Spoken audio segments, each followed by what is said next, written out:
left the roots, he let the beats build, bitch. And we never switch. Even if I'm rich, I'll be broke like I'm Mitch. Niggas talking down, but that's headed in the wrong direction. But I knock that shit out like the boxing section. Cause they can't touch what they can't see. All I gotta do is be the same me. All I gotta do is keep it G. Always do the same me. While I'm solid, boy, they can't change me. No. What's going on? What's going on, man? We live from the boxing section, man. What's going on? What's going on? What's going on? Yes, sir, man. We got another day of great content we coming with. You know what I'm saying? That this is the third live stream of the day. So we just grinding, trying to make shit work. You get what I'm saying? Yeah, man, we here, man. We here. We'll have a good time for a long time, you know. All right.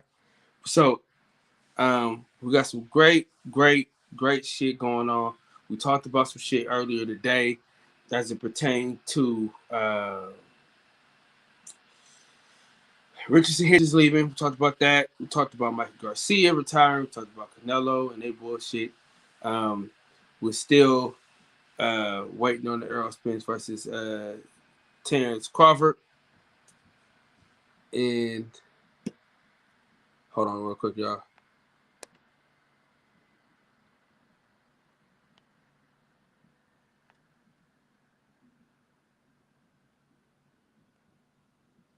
Okay.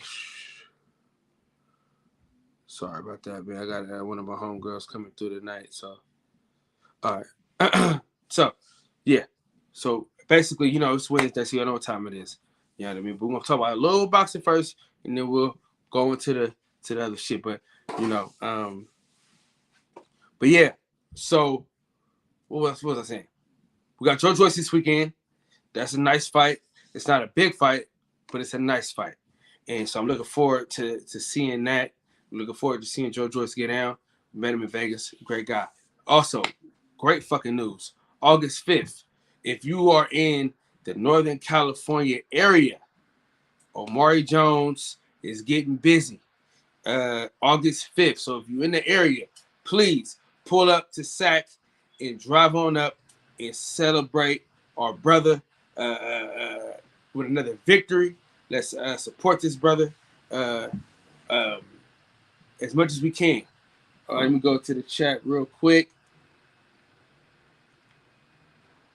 What's going on, man? Sandu, Tom Brown, Detroit, BC. What's going on, man? What's going on? Let me put this link in the chat just in case y'all want to hop on. We could do that there. Not gonna lie, I just got some new lighting, so I feel like this lighting is doing me some justice. Y'all let me know, though. Y'all let me know what y'all think about the new lighting, man, because, you know, we were putting some work in trying to elevate. I think I need like 2 more lights because my lights in my garage, they fucked off. So, gotta get, you know, some type of light. I don't know what the hell my homegirl got going on.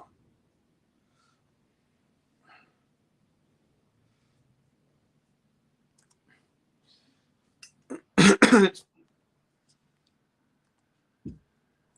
see.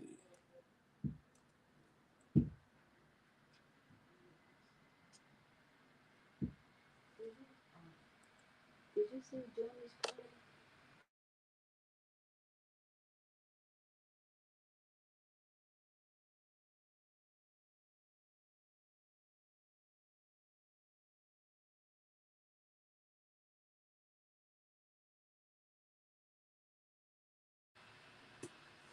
Oh, okay. So what happened with Richard Hitchens? Hold on, y'all.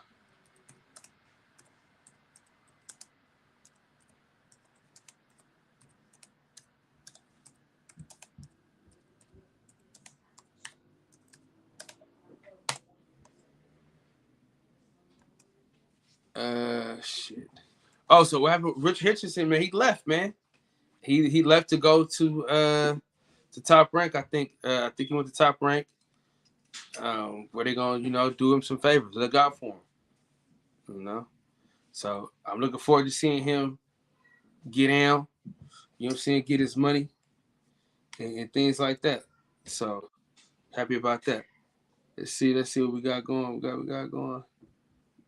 Oh snap! Listen, now this is my dog right here. This my dog right here though. If she can get her shit together, so I can add her in, she gotta accept the shit. She gotta accept the camera shit so they can do their thing. Yo, my boy LaSalle in the building. Right, you gotta accept the what's the name? The camera. You gotta accept it. You gotta accept it. Oh my god. This is your special. Yeah. Try again. Damn. Use your computer, dude. Use your laptop.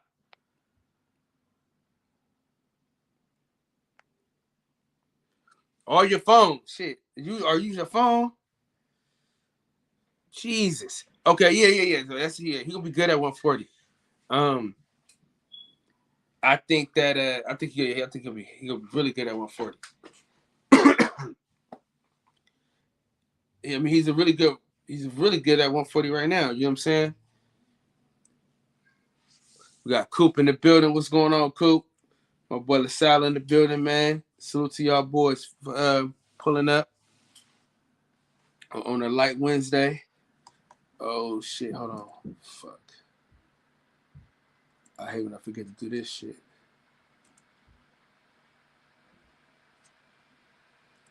I hate when I forget to do that, boy.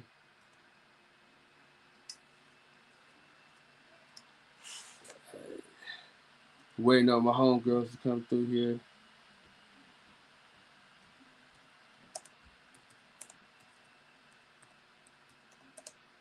Man, shout out to my boy Coop, man, on another great live stream. He had 2 live streams today.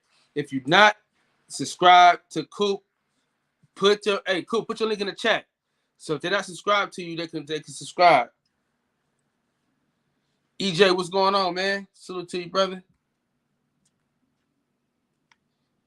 Yes, sir.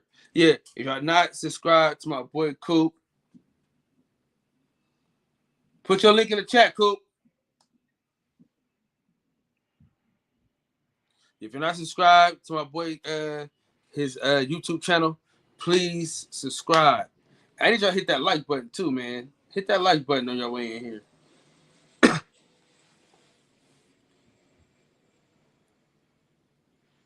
Yeah, there you go. All right, make sure y'all go subscribe, man. Go subscribe. All right, go subscribe. Oh, snap. Let me see. Oh, snap. Listen. Now, this is my dog right here. You know what I'm saying? This my other dog right here. This is my homie B Smooth. Okay? This is my dog right here. We're gonna talk about some stuff. B Smooth, what's up? Hey. How you doing? BC, I'm gonna let you in a second. I gotta introduce her and stuff like that. How you doing tonight? I'm good. How are you? Fantastic. So tell us a little bit about yourself. And what you want to know? What do you want to share?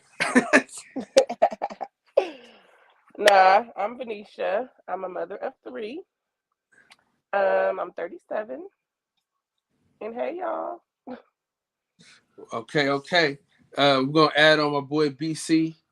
Now listen, we can't have too many. We can't have it off where it's too many dudes here tonight. I gotta have it kind of even tonight because of the topics that we're talking about. BC, what's going on, man? He shitting. He come every night. Venetia, he come in this motherfucker every night and his shit always fucked up. You can't never hit a nigga. Man, get your shit. You do this shit every time you come through here. Felicia Caston, what's going on with you? E, what's going on? What's going on? Rob G, everything boxing. My boy Keon in the building, man. What's going on, Keon? Oh, my boy Sir Bo in the crib. What's going down? All right. So, be smooth. Tell What's me, up?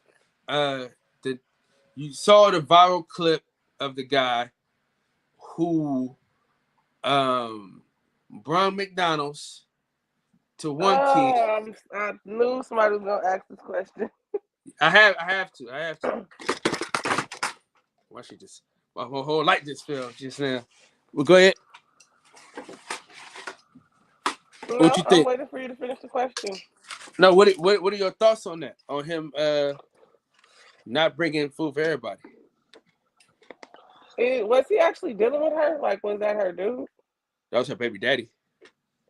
It wasn't her baby daddy that she was dealing with, though. Yeah, that was her baby daddy right there.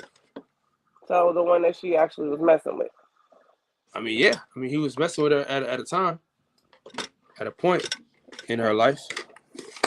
I don't know. Me being a mother, if I'm dealing with somebody, and I don't have multiple baby daddies, but if I did, anybody that I'm dealing with, he is not going to necessarily feel obligated, but he's going to do it anyway because that is pretty much, he's going to do it. He's going to do it for all the kids.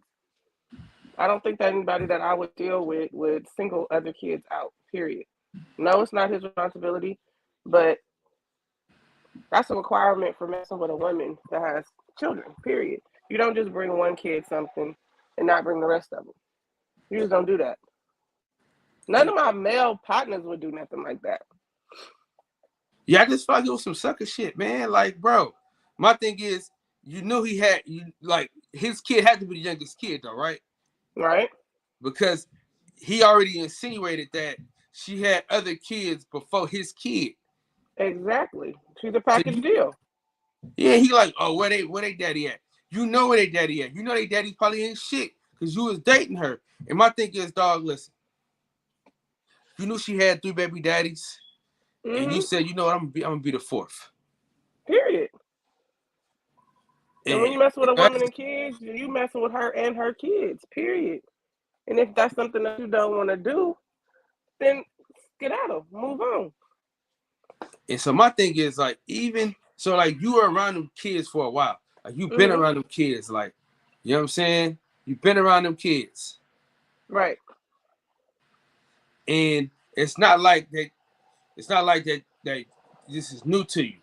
You know what I'm saying? Mm-hmm. You have a baby with this woman. So Mm-hmm. you know the kids know you. So it's like if I bring this nigga McDonald's, he gonna eat in front of everybody's face. And she already told you, like, oh man, they gonna food, we hungry out here.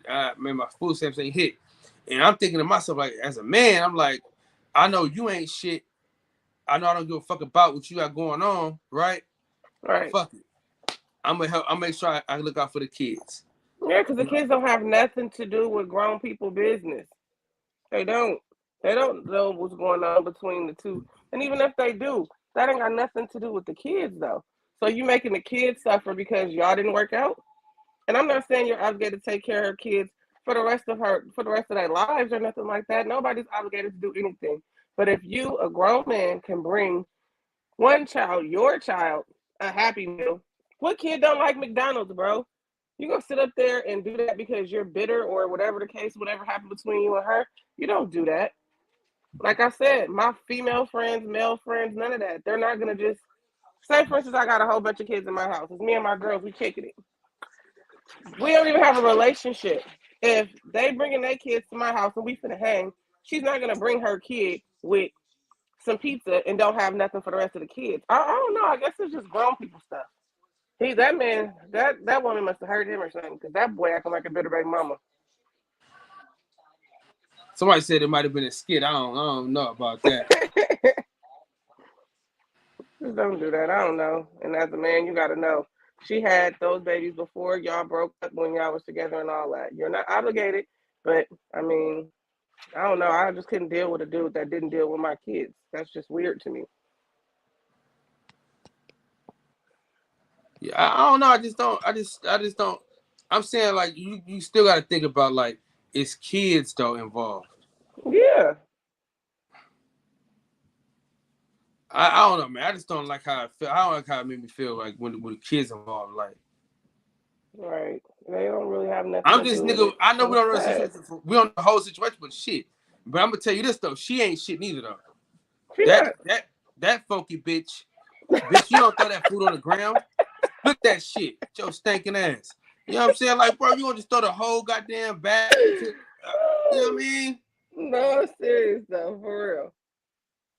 And he ought to pick that shit up and ate it right in front of her ass. Hey, bitch. Mm-mm-mm. Yeah, she was mad. She was upset.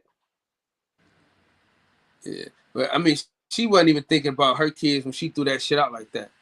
Because and she could have came at him another way. You know what I'm saying? She could have been like, hey, listen, I know we've been at odds. I know I don't really deserve this shit, but my kids, they hungry and I can't really afford shit right now.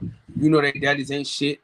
You know, I ain't really shit, but I need your help. You know what I'm saying? Because she came to Yeah. bullshit from the gate. I'm about to expose this nigga. But like you expose yourself for being a dirty hoe. Like you got all these baby daddies. Yeah. You know what I'm saying? I All these baby mean, you daddies. Then you can't gonna blame call the her a government for why hoe you because can't she feed her. got multiple. You can't call her no hoe because she got multiple baby daddies. That don't make her a hoe. I mean, it's That just was to some whole me shit though. what she did. Yeah, I agree. But what I'm saying is simply this: I know it's hard. I've been a mother. Like I said, I don't have multiple baby daddies, but there's too many ways to get out there and make something happen. And waiting on government assistance is just if you need it, okay, that's cool, fine. But it's too many other ways. It's time to move on. And if he don't want to be there and he want to be, acting weird and all of that, baby, it's men out there that will do it for you. I'm telling you. There's men out there that will love on you and love on them kids. You just gotta shuffle up the deck, move on. Like But I for just real. think the type of woman she is, she can't get that. She gotta okay. If you keep doing the same thing and you're not changing, you're gonna keep getting the same results. And she needs to learn that now before baby daddy number 5, 6, or 7 comes. Period. Period. You gotta get it together. Period. So many ways to get money. I'm not gonna let my kids be hungry for nothing. I'm telling you that right now. But she probably thought And Bro was going I got a lot of pride when it comes to that, especially if I were to have multiple kids. Yeah, go get it yourself. Don't ask them for probably nothing. picked the wrong one though. She probably thought he was gonna be I bring him food for mean, everybody. He probably like, I'm finna bring him some McDonald's. You know what I'm saying? When she heard oh he going to McDonald's, oh he got everybody. You know what I'm saying? Hell no. But she she out of knew. pocket. She knew She that so he out was of like pocket that. because she thought that was She gonna make knew. him She look had to have bad. known. It make her look bad because at the end of the day, you still chose him. Oh, this didn't make the I ain't news. never This been the made type to hood want to news. expose a man or nothing like Hey that. EJ, this made hood news. This didn't make the news. This made the hood news. This is hood nigga Mm-hmm. shit. You know what I'm saying? It really is. It really is. Okay, so we got the Roe versus Wade situation.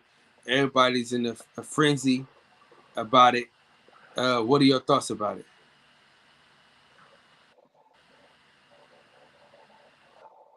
Are you asking me? Yeah, who else?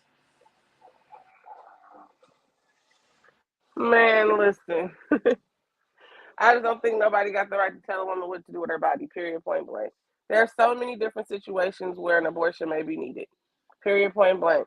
There's little girls out here being taken advantage of by people in their family, uncles, cousins, brothers, all kinds of stuff. It's different situations that a little girl can get caught up in and may not, I don't think it's fair that she would have to live with the remembrance of her trauma by having to keep an unwanted child, period, point blank. There's too many men out here not taking care of their kids and women.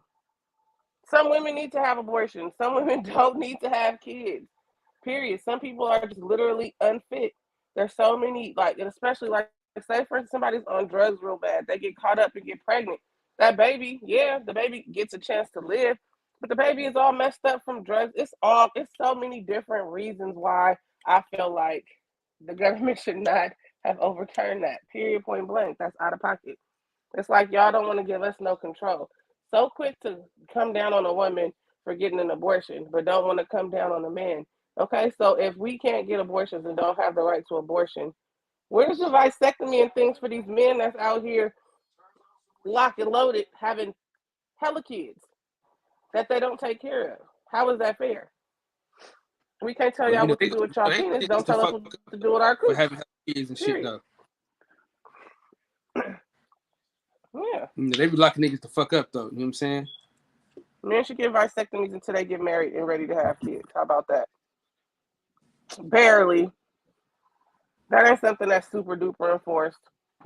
Well, And listen. it ain't as Okay. definite as what they trying Okay. to make What do you abortion. say? I'll Hold tell you on that. now. Hold on now, V. Now, what do you say to the woman that said, you know what? I'm gonna have sex without a condom, and I'm gonna let this nigga nut in me, and fuck it, whatever happens, happens. What about that woman? Yeah.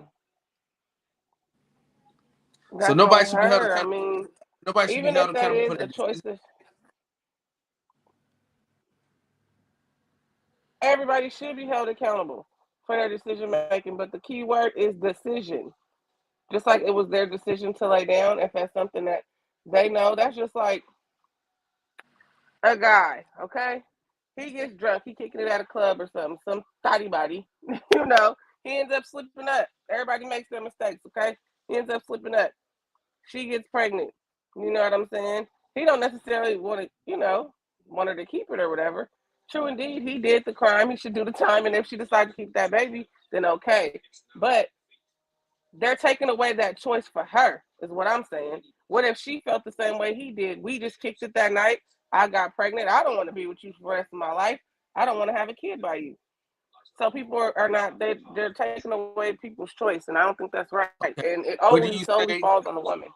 And Okay, what like do you I say said, about the there's man? women out here that have 10, 11, 12 kids that they know they can't take care of. Okay, what about the man that wants to be in the child's life, who wants to have a kid, but doesn't have the choice in the matter of being able to have a kid? Mm-hmm. You know what I'm saying? Like, what if he want to be a father so bad? You went And in and like, out. You said they don't have the what? what about the fathers that want the kid, but the mother's like, nah, fuck that, get the abortion, bond.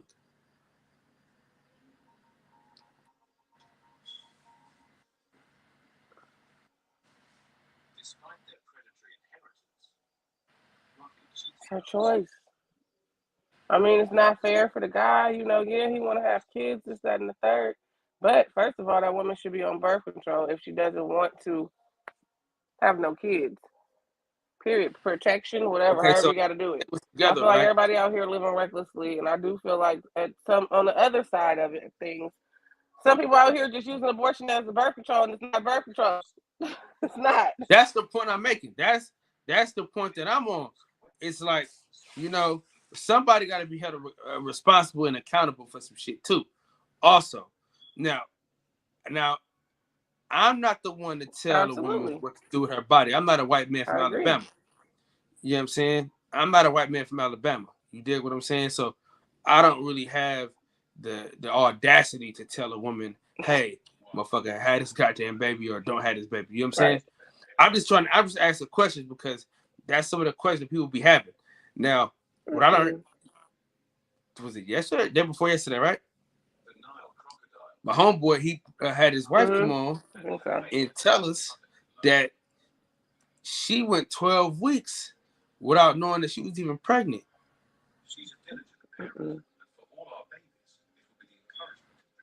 Right? I've done And it. so I was like, That's true. It can happen. So for me, I was like, my whole thing was like, okay, if the baby got a heartbeat, then we got to keep it. That was my whole thing, right? And she was like, well, she didn't know until she was like, 12 weeks pregnant.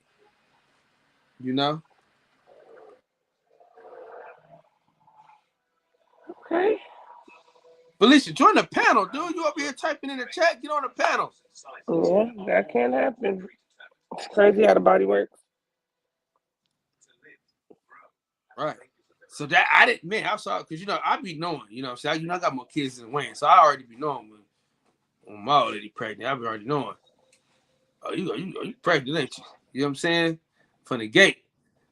You know, if she missed a period, I know, oh, okay, we got another one coming. Shit. Picasso! We're gonna add Picasso on real quick.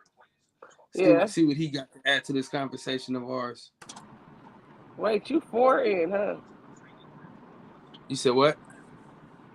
Mm. I'm 4 deep. Yeah, I'm 4 deep. What's up, Cal? Appreciate you. How's it going, young lady? You got 4 babies, huh? Yep. Ooh, 4 deep, no sleep. Mm-mm. Man, They little that look, too? he keep me up. Hey, Cal. Yeah. My situation, I had a ex, my first wife, and only, and she was 4 years older than me, so she felt like she was running circles around me, which she was, but she didn't know that, I was loyal to her up until I found out that she was out there. I was living my life, and a life with her. So she got angry and, I guess increased whatever, boosted, put herself on steroids basically on what she was doing. So she had a mechanic, a truck driver, a cop, guy that worked at the neighborhood's dollar store, all that, right? So um, instead of me trying to argue with anybody, I just got her straight, and I said, "Look here, you can't stop all that. What you're doing, then we're gonna be raising these kids separate." Mind you, the oldest, I got 2 kids by her, right? The oldest wasn't mine. I actually got off child support with her when she was 16 and a half years old. Dang. So, right. So I paid, she called me daddy, but she don't talk to me no more. She didn't graduate college and everything, probably school teacher and everything right now, from what I heard. But we don't talk. Last thing we said to each other was, "Can you help me find my daddy?" You know what I'm saying? So when she found out that you wasn't her dad, she just said, "Fuck you." Basically, Damn. because her mom had prepped her at a younger age. She knew I wasn't her daddy before I knew it on paper. She got the news from her mom verbally. I got it on paper when she was 16 and a half. That's fucked up. So that don't tell you how all women are, but that tell you the extent of what women can get to mentally and Fifi. physically. I mean, Felicia Caxton is in the building. God damn it.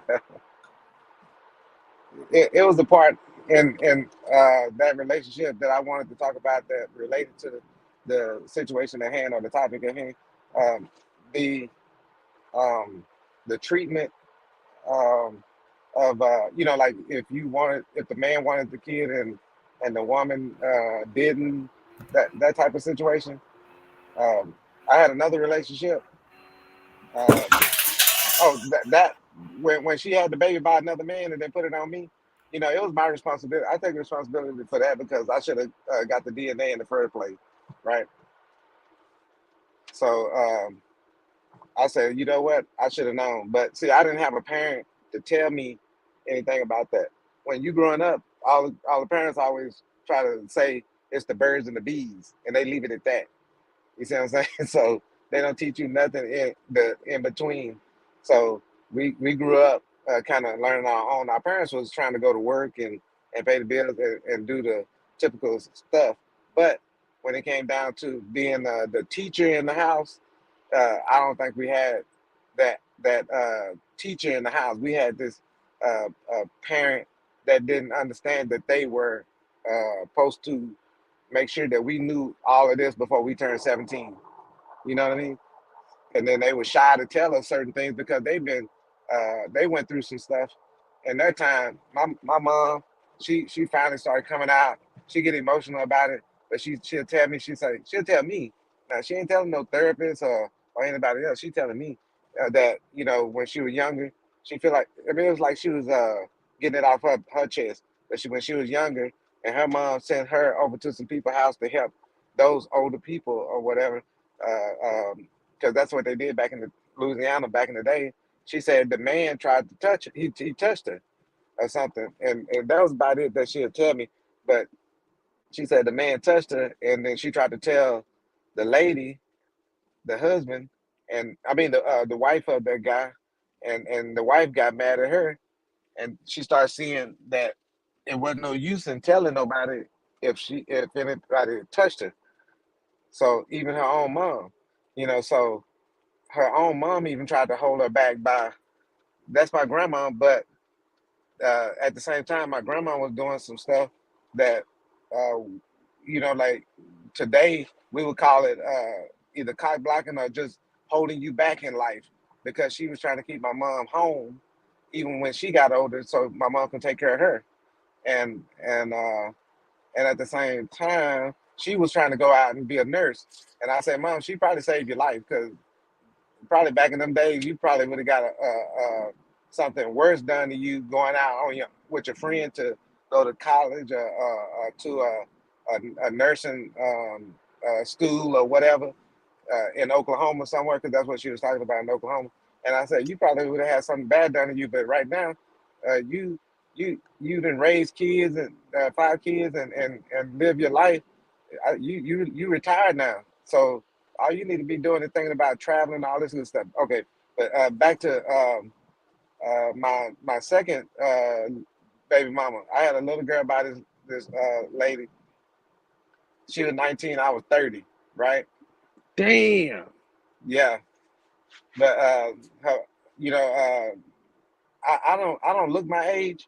So back then, um, she told me, you don't even look 30, so just tell my parents you 26 or whatever, right? But her parents already knew. So when we went over there, I met her parents and everything. And mind you, I got a house, a brand new Lincoln Navigator, all this stuff, a job, all that. And I meet this girl, she's in college, right? So at the time, um, I was more like went just going through a divorce and all of that stuff like that, da, da, da, da, da, and then lose my younger brother to like a murder or whatever, and so I had and then going to child support. I mean, going to court weekly because the government light them and everything. They call themselves trying to shank you down every week or whatever. So I was doing all this and so your mind is kind of cluttered at the time. So I was doing all of this and trying to deal with when I was trying to deal with my first situation. I was creating a second situation with my other relationship, and that girl right there, we was messing around. I don't mess around with nobody unless I'm planning on having something. Like if I get stuck with them, then uh, it ain't no problem for me because I was already know what was coming if it was an accident or not. So when I was messing with her, condom, use the condom and everything. Condom, you get relaxed off in there while you trying to fuck and all that stuff. Well, excuse my friend, but I got off in there. Everything was feeling good, nice, and all that. I kind of relaxed, um, and the condom started slipping off. I didn't even pay it no mind, and then next thing you know, I pulled out. She said, "Oh," I said, "Ooh wee." Uh, the condom then came out, and I had to make a decision right then and there with her. And you know what that decision was? Fuck it I, up. I told her, I said, if you, because I felt like she had a career ahead of her, it's up to her. But I told her I wasn't going nowhere. I mean, as far as taking care of the baby. So I said, Oh, if wow. this, yeah, I said if this, I said if you want to keep the baby, then that's on you. You make the decision, and I'll go with it. And because I said it wasn't planned, but at the same time, I know if I'm fucking with you, then I know that I'm not gonna just jump up and run because she wasn't the type. she was the one. She was a woman of my type. You see what I'm saying? Appearance and everything. But later on, all of that changed. Yeah, But she at the ended up being same the time, devil. yeah, that's when I start figuring it out. I say the way she loved me, that girl right there loved me. You hear me? She loved me like if you took a piece of me and put it on a plate, she'd eat it. That's how much she loved me. Matter of fact, I told y'all before that guy, the guy that she had a kid by not too long ago, that she was with. Uh, he got mad, called me up, and then she started telling me that he wanted to fight me and all this stuff, and I was like, "What do you want to fight me for? You didn't told him something." And then she say, "Well, I told him how much I love you." And then and what all they did probably that's what I assumed she told him what all we did, but I said evidently she didn't told him how much she loved me, and this dude then got mad because he ain't the first to get to her. You see what I'm saying? And Man, you a wild boy. Let me get the all right, ladies back on, man. yeah, Joe, all right. crazy ass stories, man. I'm at work. I just hey I'm at work. Right when I call you, my tire. I look at my tire low and shit. But you know I got them run flat, so I don't worry about all that. So I'm Uh, gonna go in, but I'm gonna come back. You see what I'm yeah, saying? yeah. For I'm gonna sure, go into yeah, yeah, work, Joe. and then I'm gonna come Uh, back. All all right. right, but I'm listening. Yeah, hey, y'all, No, for sure, it's I all good. appreciate it. Man, you boy wild as hell. Jesus Christ. Great to have you back again. Did you hear any of that shit, dog? I heard the end of it. She a fool for telling her new dude that she loved him like that. Now, whoa. Man, this nigga talking about the condom came off. It didn't break or nothing. It came off. He just said, "Well, let's just make it happen." God, you gotta mute your Oh, TV in the. You gotta mute your TV in the background now. uh-uh. Oh man, that's some wild shit there, boy. I gotta cut that shit up and repost it. So be smooth. What that? Um, so that was a great stance. I mean, I'm all for women being able to choose. You know what I'm saying? I just feel like the people that are like irresponsible, that's just Yeah. like careless. They should have the baby and take care of the damn baby. You know what I'm saying?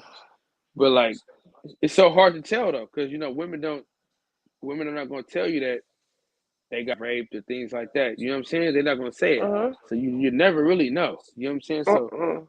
it's best to just leave shit alone. You know what I'm saying? But I will say this though.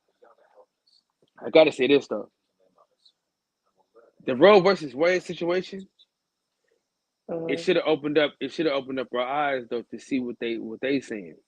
The same reason why they don't want abortions should be the same reason why we don't want them. You dig what I'm saying? Uh-huh. Because because uh shit we Lauren on the minority list. You know what I'm saying? So that's one of them things where it's like, you know what I'm saying? Yeah. That's But why the it's just white like, folks. That's why why the do white y'all folks got want involved. to, why do they want to control everything? If women lose control of their bodies, what do we have control over? Tell Yeah. me, like, what do we have control over? When you lose control over yourself, that's scary. People can tell you what you can and can't do with you. It's Yeah. not cool. Miss B, I feel you, but I'm just saying, like, A lot of you people do know, need to be held accountable. I agree. They need to take care of their responsibilities. I okay. agree. So you want irresponsible people to be parents? Come on, y'all. How did that make sense? Well, sometimes when irresponsible people become parents, they become responsible. I'm guessing. I don't know. It's just one of them Not things where everybody. that's true. But I'm saying it's one of them things where you just want to see life. You know what I'm saying? It's like damn. Like if like real life, like you really like killing the baby for like you know what I'm saying. So it's not like I'm saying like the people that lay down and have sex, knowing that this is a possibility, need to be responsible. You get what I'm saying? I'm not talking Mm. about the people that that something happened to them. You know what I'm saying? To where, you know, where it's a fucked up situation. I'm seeing like people that know good and goddamn well they be wearing condoms, pulling out birth control, the whole shit. You know what I'm saying? And they don't. That's my only point. Yeah, but it's like too many Oh, different we got situations to another decipher. lady in the house. Caston, what's up? Hey y'all, how y'all doing? Good, Hi. good. I know you want to talk about the first topic of the night. What what topic? You gotta mute your TV in the background. Actually, that was you on YouTube. Oh, okay. I was trying to see the live chats. Oh, okay. Well, you can do that from StreamYard. You just click. It says chat, and then you just click it to where you can see the whole chat. No, I can't see you guys. So no, I like it this way. No, you can though. You can see the whole chat. But anyway, right side, what's going on, bud? But let me let Hey, let me let her get off real quick, and then hold on. I just got one thing to say, Kyle. I'm about that smoke tonight. It's my birthday. June 30th has hit. Oh, Shout out to happy Avery. birthday! Shout out to myself. No offense to anybody. Shout out to myself. It's my birthday, and y'all please disregard anything I say because I might you be a can little. straight Yes, sir. happy. Well, listen, happy birthday, but calm your ass down. We only know no more Picasso stories about this motherfucker. Man, Wait, my I boy. wanted to Hey, finish the real quick, my boy story. Picasso was Okay, wild. let her go though. Let her go real quick, and then you can go. No, we And still salute to gotta the say happy queen. Salute to the birthday. queen. Salute Happy to the Hey, matter birthday, of queen. fact, W everybody in underscore chat, right say side. happy birthday to my dog. Okay, Thank one, you. Thank you so very two, much. 1, 2, 3, go. Happy Happy birthday birthday to to you. you. Cha cha cha. Happy birthday to you. I can't sing about myself, goddammit. Woo! Happy Happy birthday, birthday, dear dear right W side. underscore right Happy side. birthday. No. It ain't no none of that, man. None of, much love You to y'all faded, queens, but man. you faded though. I will say. No, I'm good. I'm good. I'm good. I ain't faded like that. I ain't faded like that. Wait, is that a Georgia Bulldogs? Is that? Yes, ma'am. Oh, I'm from Georgia. I'm a Dogs fan. I oh. rock with Woof, all woof, Georgia woof. sports. Say it again. You Woof, can tell woof. he's sweating right now too. You can tell he's sweating. I'm not sweating at all, bro. I'm pretty cool right now. I'm pretty cool. I ain't sweating at all. I'm You about good. to break a sweat, huh? Well, it depends on the conversation. The conversation might make me break one, but outside of that, I'm good. It rained today. We were cloudy. You know what I'm saying? Where It's do you been cool. live? I live in Georgia, What part? Middle Georgia, What Warner part? Robins, Warner Robins, Where? Warner Robins. Oh, I don't know where that's at. I live in Atlanta, so I don't know. You know, I used to live in Atlanta. I lived in Sandy Springs for 10 years or so, but I was born and raised in Warner Robins. And man, the city, man, God, when I started working from home, I was like, man, I got to get out the city, bro. I got to get out the city. And so I'm a single dad, and I didn't want to raise my son in the city. And so I moved back home. You feel me? But you know, it's cool down here. We relax, Middle Georgia, right below Macon, 75 South. If you ever want to come touch down, I'll show you love.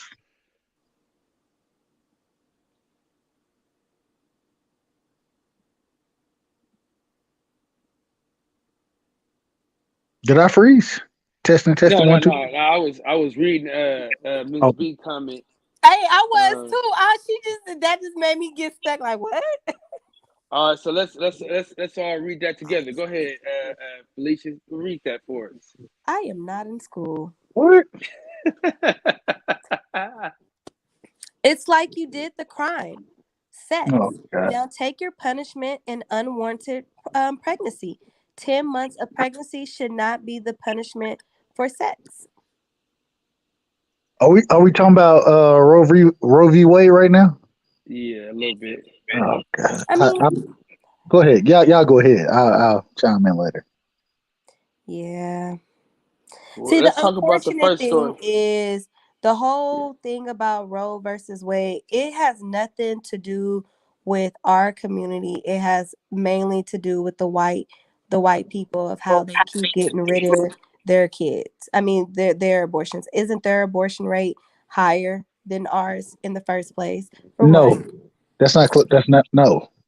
Yeah, it The, is because their whole thing is their biggest fear is they're not the majority anymore, or in a couple of years they won't be the majority. but if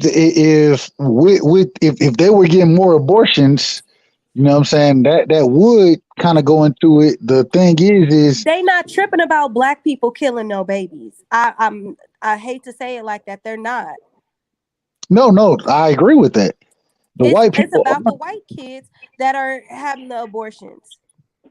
Think about it. Okay, this is just for instance. Do you guys remember when 16 and Pregnant came out and how that affected why a lot of people wasn't having kids because of that show? You broke up for a quick second. You said when what came out? 16 and Pregnant. I didn't see it. I ain't gonna lie, I ain't see it, so I can't speak. I remember. Yeah, that was like a whole big thing. That's why it's not really on MTV like that. But the thing is so at the end of the day, as far as we've been looking at this, the and when I say black population, anytime a black man has sex with a white woman, anytime a white a black female has sex with a white man, the child that comes out is considered black. Will we agree on that? Yeah, and they probably Not are these. tired. Not these days, though. They are tired. Excuse my language because I say this a lot. They are tired of these nigger babies.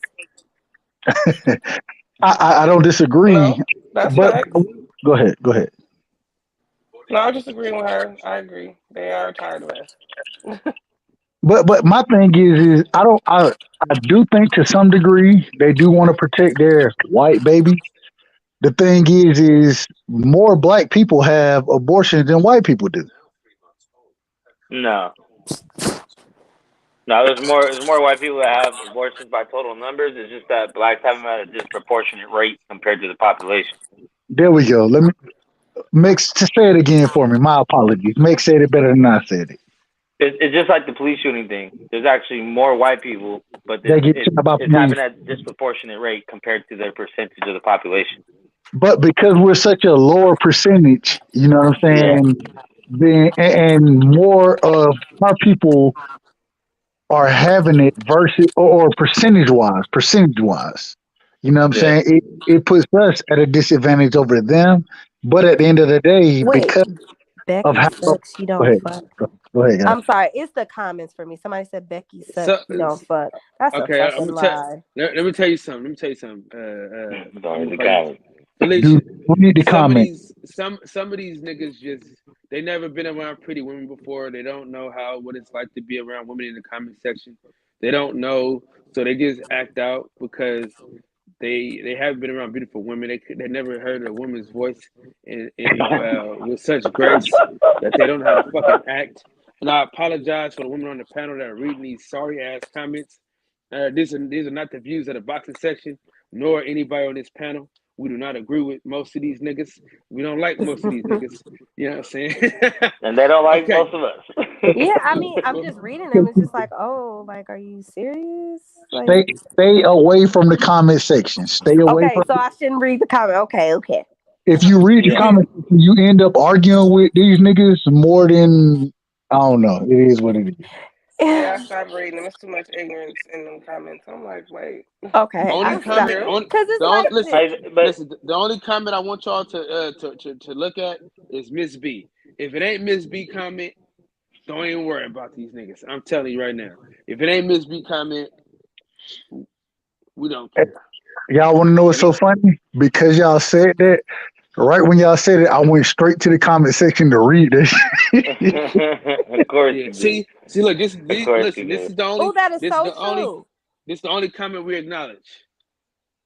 It says when someone is on life support and the family decides to pull the cord, no one's calls them murderers. But if I choose to pull the cord on a fetus that cannot live without me as life support, I'm a murderer. That is so Facts. fucking true. We don't say Facts. nothing about that. Nope. So we're comparing a human to a machine? There's a different. Go ahead. What are you talking, Max? What the fuck are you talking about, Max? You have a Life support human. is a machine. No. Nigga, somebody's on it. You That's dumb a motherfucker. human. That's a human. That a person that's living. We're talking about something that's not living just yet. I feel like every woman could get an abortion. I don't care. That's their choice. Because What a is? woman. What you was about to say? Okay, my question is this. Okay, let me ask this question because Murder. I don't want. Listen, I I never don't had really. an abortion though. Let me get out the comments. Okay, I'm sorry, y'all. I told you don't read that. Hey, but people, hold on. People within their family argue about that shit all the time. They be like, "You killed grandma. You killed grandpa. You did it. You made him pull the plug." So people do call them murderers. Yeah. Hey, but listen, I'm gonna tell you this. But Let me tell you government this. is not calling you a murderer though. Man, did you say the government? First of all, they wouldn't be alive without that machine at all. Anyway, like they would That's just be not true. dead. Well, and that's not true. I'm saying, if life support machines were never invented, if it was natural, intended to be, they'd be dead. We invented shit to keep them alive long. We didn't invent women to keep babies alive long. It's not a fair comparison. But this. Okay, hold on. Yes, it is. Let me skip around. I know this is, you know what I'm saying. Let me skip around for a quick second because I need the ladies to be more involved, right? So I need to ask them. We gotta. Well, it seems their like it's the perspective. man's choice what we do with our body anyway. And that's all what it boils down to. They don't have to be held accountable for none of the stuff that they do. They can make a million babies, don't have to take care of them, or make poor choices in sex, and what happens to them? Not a damn Nothing. thing. Because We the it's ones an that gotta option lay for Hold in on, there and carry that ladies, baby. hold on real quick. Crazy Man Chunky. It's Wednesday. We never talk boxing on Wednesdays, and I also didn't put boxing in the comments. If you read the description, it says we're talking to the ladies. Better church say amen. Okay. Amen. I talk to you niggas enough, man. I want some estrogen up in this piece. You know what I mean? I want to hear a beautiful voice in my ear. You know what I mean? I'm tired of arguing with y'all niggas all goddamn week. All right, give me one day where I can hear some women. God damn it, please, Jesus. All right.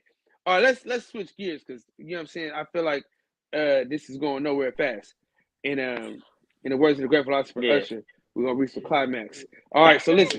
Felicia wanted to. I hate your Felicia wanted to I don't talk think we about reached the the first climax just topic. yet. It's a good conversation though. This is a good conversation to have with It's the a great women. conversation. Listen, Rover's Way was based on a lie. So Hold on, Max. We ain't going that far yet, Max. We ain't going that far yet, bro. We ain't going. Okay. Now listen. My bad. Hold on. Listen. We're coming back around. All right. We're gonna come back around to this. But I do want Felicia to give us her opinion on the guy bringing McDonald's to one kid. Somebody got to mute their mic.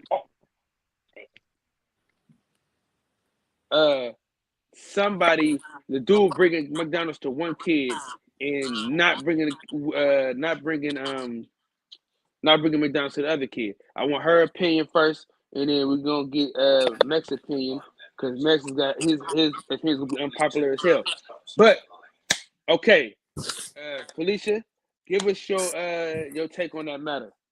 Okay, firstly, I really can't really speak to it because I don't have any kids. But I know for a fact when I go pick up my niece or go do anything with my niece and she has somebody else's house or my nephew and I want to drop off some food, I'm dropping off all the kids that's over their food. Like I'm not just gonna buy food for just one kid for them to eat. Like that's gonna look hella weird. Like, oh, you got food and all the other kids just right there. Like, you don't do that. The dude, if it was real, it seems a little bit petty. And to play devil advocate to go on his side is if you wanted to buy food for your son, you could just say, hey, I'm about to come pick up Booty Woo and me and him about to go do something and y'all go eat together. You don't want to do that in front of the other kids because at the end of the day, that's his or her siblings.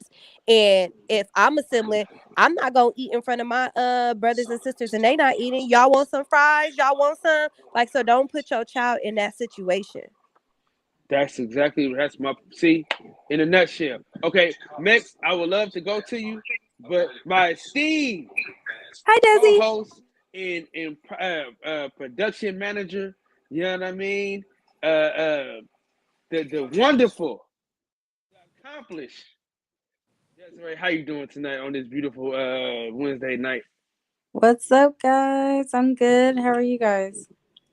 Salute. Fantastic. What's going on, baby? Can, can we get your opinion on the guy bringing McDonald's to the house and not bringing it to the other kids before we get to Mex and his raggedy ass opinion?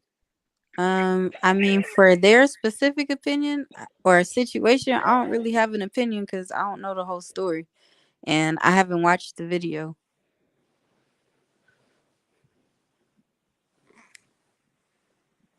Okay. Okay. So basically, the guy, he goes to the girl's house. She has other kids, right? I Now, mean, no, I haven't watched the video, but I get the gist of the situation. I'm just saying, for their specific situation, I don't know all the facts and details. So, I mean, there could be a whole backstory going on and stuff. Hey, But Queen. if it's just going to be generalized, then I don't know. Like, I don't think he's obligated to bring food for her other kids. Like, he's there to take care of his. But in the same token, like, I guess it sucks that the other kids are starving on her account. But I mean, like, that's her job to feed all of her children, not his, especially if they don't go together. And if he didn't bring his kid food, then he's a deadbeat. If he doesn't bring his kid and all the other kids food, he's still a deadbeat. So, like, how he supposed to win? yeah, I mean that's you got a point. You got a point. But my whole thing is, if I had a relationship with this woman and she had kids, How I do would y'all go and know tell they my. had a relationship? Oh, you could tell. Shit, come on. Hey, that was a bitter Like, relationship what if she was just scenario. like a, one night stand and popped up pregnant type But, deal? but, but That wasn't no you gotta hear Like, the they're one night stand. forced to conversation. deal with each other.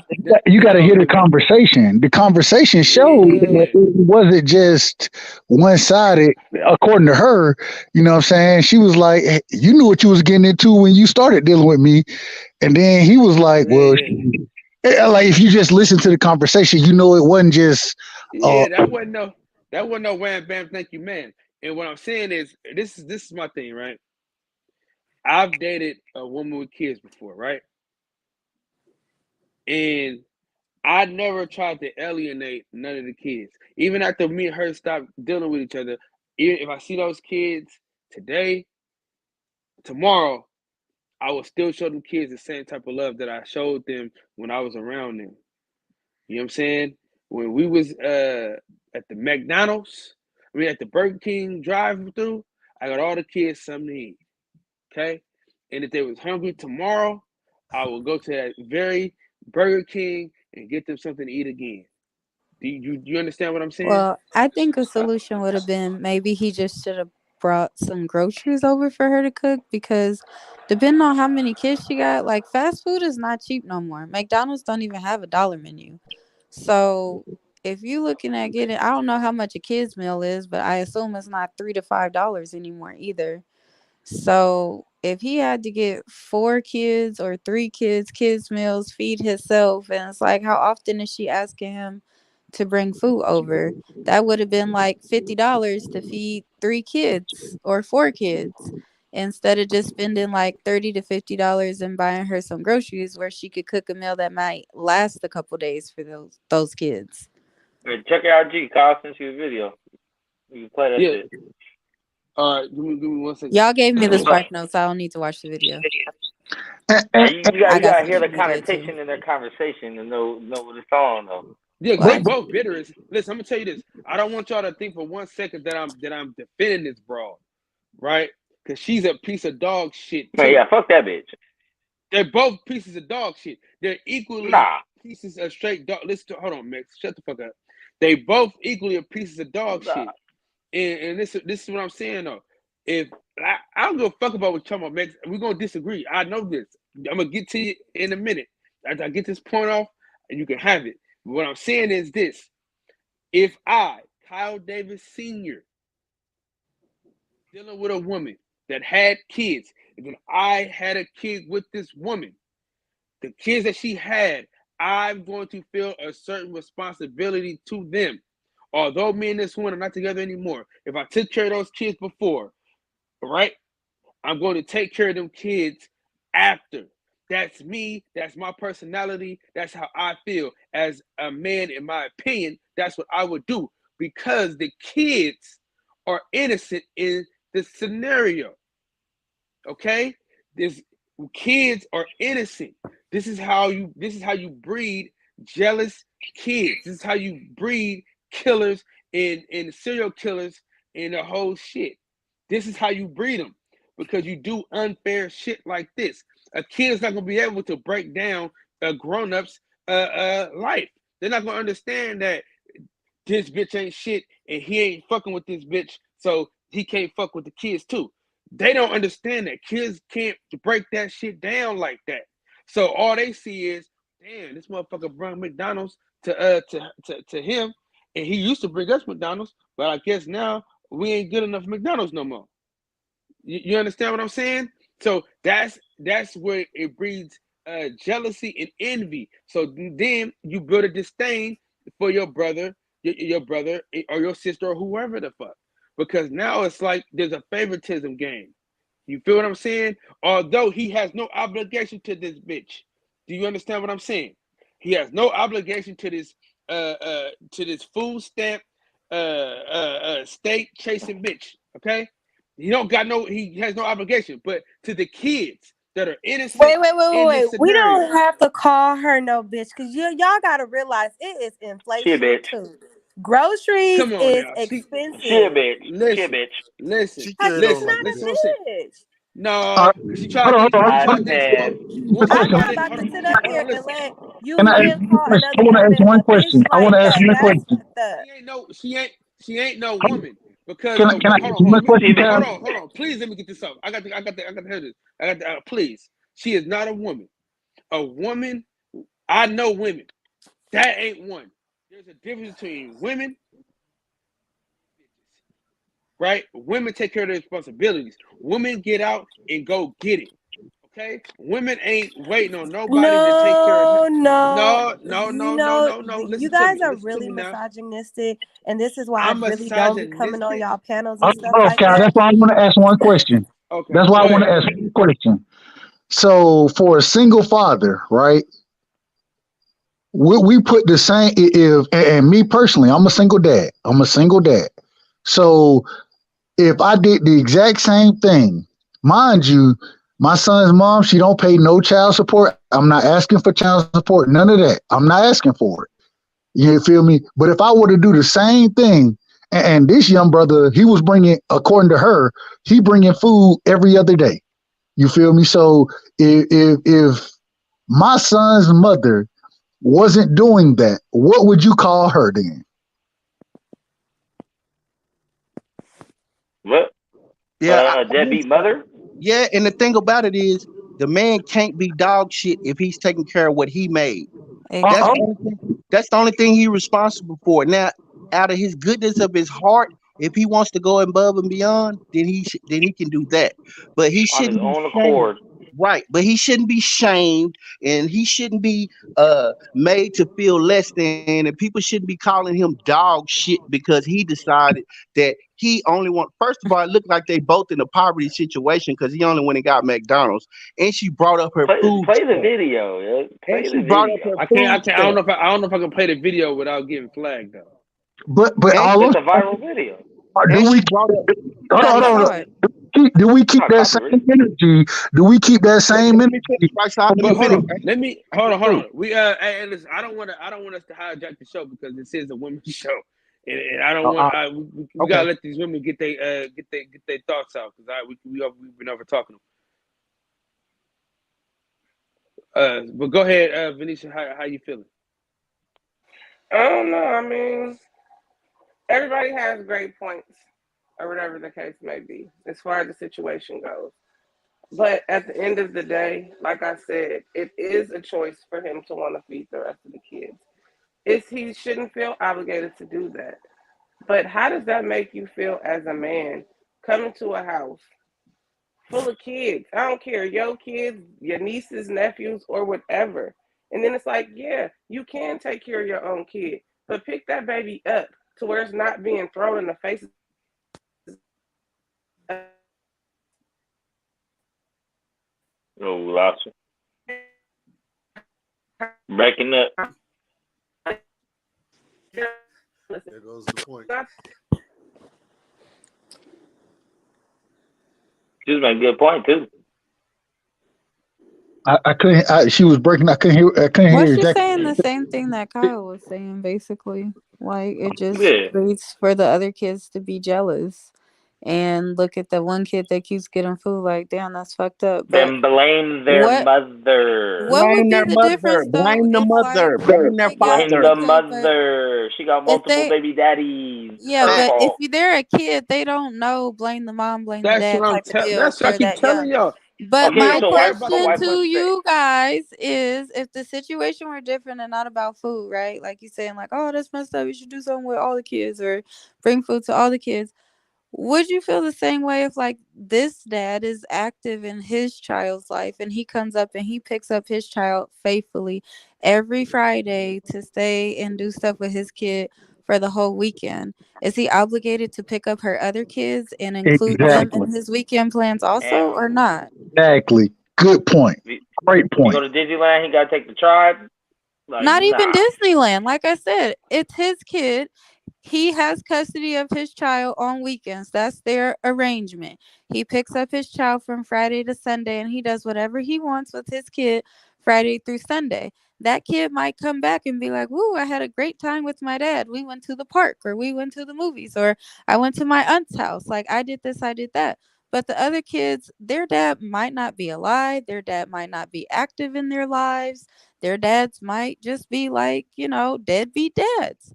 But is that his fault? Is he obligated at that point because her other baby daddies are deadbeats to take care of those kids and take them out every weekend as well?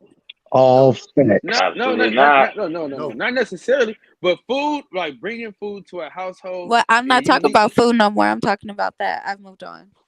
no, I'm just saying. But that's a whole different ball game. No, I mean not necessarily. That's not a I whole. mean, But I'm not gonna tell you this though. necessarily when you're I'm a, saying that this kid is breeding, I ain't taking no or that motherfucking the kids with me. dad is breeding jealousy from the other kids. Like, it, That's it's some simp shit again, yo. it's kind of the Simp. same shit, right? Because Yo, she fucking. if he's taking his kid on the weekends to go places and do fun kid shit for his kid, and then that kid comes back and is like, I had a good time, not even intentionally trying to rub it in his sibling's face, just saying like, oh, this what I did. Like, what is that different from like No. the dad pulling the child out the house to eat his McDonald's by himself and then sending him back in so it looks like he didn't have food or didn't have to share? Speak again, Queen. Man, keep that. See, she Speak, talking. sis. She Like, talking. Tell the what child. what's the difference in those scenarios? It's no different. It's no difference. You absolutely right. I mean, to me, It's She cooked you, again, kind. again, I'm saying cook me because we got the same point. I'm just saying, what I'm saying, he's not obligated to do a damn thing. But what I'm saying is, as a man, if I'm bringing food to the household, then that's what I'm doing. But now, hold on. You're Now, not listen. bringing Now, food let to the me, household. You're bringing food to your child. hot and brother, ready, brother, baby. please, brother, please, okay, brother, please.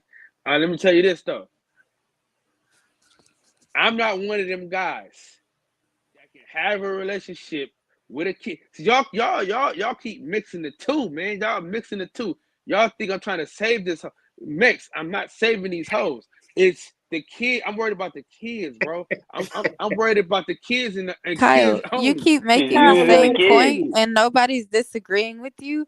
I No, brought up a Maxine, different perspective Maxine. and I'm What he asking for your say? opinion on that one. The Okay, kids all are right. So kid my out. opinion is this. My opinion is this. Depending on his financial situation, if he can do, he can. If he can't, he can't. That's my opinion on it. You know what I'm So if saying? his financial situation is that he can afford McDonald's for one child and not four, why are you upset? I'm gonna tell you why I'm upset. Because if you know you can't afford McDonald's for I mean, everybody, that's kind then of like a listen. hypocritical answer. I'm about to break it down to you though, because She owe you, boy. Checkmate. listen, because listen, that same meal you could do the 20 nuggets for the 5 with the extra Man, fries. 20 nuggets You at know what I'm McDonald's, I saying? know for sure doesn't Twenty cost nuggets Kyle, $5 is not Kyle, you anymore. gonna have to It $5. play is the song on your $5. damn It's self. It's not not. You gonna have to play the $5. Hey, song on your it damn is self 5. right now. It is 5. The 20 nuggets ain't $5, bro. The Hey, You Kyle. get 30 McDonald's Max, is seconds play the not. song, timeout Max. for the simping. Play the song, Max. Play Yeah, the play the song, Max. song, goddammit, Kyle. We ain't got no song. We ain't got no song to play on, Kyle Davis. I knocked the Yeah, shit out yeah. like the boxing section. Put it on. Put it on. Knock that You shit get out the like a timeout. but All right, but hey, let me say this though. Let me say this no, no, though. hold on, Cal. At the end of the day, man, we not saying that if you can do Fuck for, your kids. They ain't your kids. do The for. fuck? But at the end of the day, my responsibility is my child. That's my That's responsibility. it. And this man in this specific situation, he's definitely showing up for his son. That's what he's doing. Because the other father is not showing up, how can we be critical of him for trying to do the best for his For son? his, right. I don't understand how we can be critical of the young man. And yeah, I agree. If I got it, I'm definitely gonna provide for all of them. You feel me? But at the same time, I don't know that man's financial situation, so I can't be critical of him because Hey, right Well, that's side. the Well, thing. how about Yeah. this? Like, How about this, nigga? people, How about go to the grocery store, nigga, get a box of cereal and some milk, nigga, and tell them Tell the kids mama share do that it. box. Tell the Why? mama do it. She That's ain't no her well, food kid. The mama to that's go what get I it. said earlier. He could have She ain't bought no Her, food stamps. groceries that's for her the kid. house. But at the end of the day, I think just as a society and as maybe even a culture, we just view that as being socially unacceptable. Like, that's rude, right? But he's not obligated to buy those other kids shit. Those not his kids. No, See, but the I'm video, with you. It's but just in the the thought video, that counts. Even if the in the girl wouldn't even video let he him used see to his do it kid. or not do it, those not his kids. He does not have to do that. See, but that's a part of the video you guys are missing was she wouldn't even let him see his kid. So even the option of, oh, let me just take my kid over here, go to a park, eat this McDonald's, so that's not an option. She wouldn't let the kid come to see the dad because he and, didn't have money, food for the rest of the kids. And then threw the food in the middle of the street afterwards. So nobody got it. I and hate that's that shit. And that was This my the And that stuff. is problem. That why he but brought food for one child. You see? This, and, but and that's why and that's why I it called her a wasn't about bitch. the food, See, bro. hey, listen. Go ahead, That's why I go ahead. called that's why I called her a bitch. You know what I'm saying? That's bitch ass Yes, activity. Cause she he could be a deserves bitch it. ass nigga and she could be And, a bitch bitch. This is what I'm yo, saying though. Like, I'm sorry to the other ladies on the panel. I hope I didn't run them off, but that's why I called her a bitch too. Like, there's a reason why I didn't just call her a bitch because she's a woman. You have to see the video, see the actions, and see what happens. She was a bitch. Like, so I'm sorry I triggered and they ran off, but like, she's a bitch. no. My homegirl, her internet's fucked up. Remember, she was making a good point. I don't know, but Her the shit other was one fucked up. said that's why she don't come on the panel because it's misogynistic because we called the girl a bitch. But in the context of the video, she was totally a bitch. Chill, Max. Chill, Max. Chill. Check this We out though. She was a But bitch. that dude, we Man, listen, y'all, I He's called. not you wrong. guys, you're simping me getting. He Oh, called. I swear you Listen, guys are simping me getting me, bro. You can't even call a I bitch a called dude a bitch. piece. You can't even call a Hey, bitch a bitch. we I we wouldn't I be a did call bitch. dude a piece of dog shit though. we Hey, want listen, the I female did to call dude support a the piece of channel, dog bro. shit. We want her to jump on and chop it up, bro. You know what I'm saying? We don't want But to. not at the expense that we can't speak the truth. Go ahead. But Not at Max, you the gotta expense that relax. we can't speak the truth. Max, I'm you not gotta saying. relax. I'm just saying that. Go ahead. Max, you gotta relax though. She was a bitch. He's right though. Max is right. He is Yeah, right. that's what I said. I He think is he's right. No right. I passes. And mean, if it was a dude, doing the same shit, I call him a bitch too. If it was a dude crying, telling his baby mama, "You can't see our kids," you bring vice versa, he'd be a bitch for that too. Facts. So it's the actions. It's not the gender. It's the actions that make you a bitch. The And it worst wasn't part about the is the bitch. food because if it was about the Listen. food, she wouldn't have threw the food away. It was not about the food. If it was about the food, she wouldn't have thrown the food away. And she talked Agreed. about how she didn't. So it couldn't have been about the food. It was the action that he was taking care of her children. I mean, his child, and she felt as though he should